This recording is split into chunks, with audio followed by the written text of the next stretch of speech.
2023-24 শিক্ষাবর্ষের ছাত্রছাত্রীদের ঐক্যশ্রী এবং স্বামী বিবেকানন্দ স্কলারশিপের আবেদনের শেষ তারিখ জানানো হয়েছে। এক্ষেত্রে ছাত্রছাত্রীদের মাথায় প্রশ্ন আসতে পারে, কতদিন পর্যন্ত আবেদন প্রক্রিয়া খোলা থাকবে এবং টাকা দেওয়ার প্রক্রিয়া চলবে।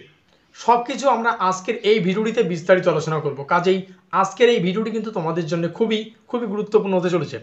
দেখো, নতুন যে নোটিশ, এই নোটিশে কিন্তু এই বিষয়টা একদম ক্লিয়ার।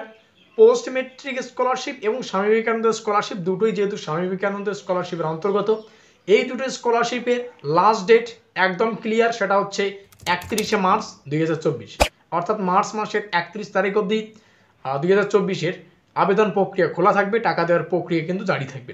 এই হচ্ছে সম্পূর্ণ তথ্য তোমাদের সামনে উপস্থাপন করলাম। এখনও সময় রয়েছে, যারা যারা করনি, তোমাদের বারংবার কমেন্ট এসেছে যে স্বামী বিবেকানন্দ স্কলারশিপের লাস্ট ডেট কবে, তোমাদের সামনে উপস্থাপন করলাম 31শে ডিসেম্বর 2024। তো এই হচ্ছে আমাদের স্কলারশিপ সংক্রান্ত নতুন আপডেট তোমাদের সামনে উপস্থিত করলাম। তো আমাদের আজকের এই স্পেশাল ভিডিওটি ভালো লাগলে অবশ্যই লাইক করে দিও, বন্ধুদের কাছে শেয়ার করে দিও। তো আমাদের আজকের এই স্পেশাল ভিডিওটি এই পর্যন্তই।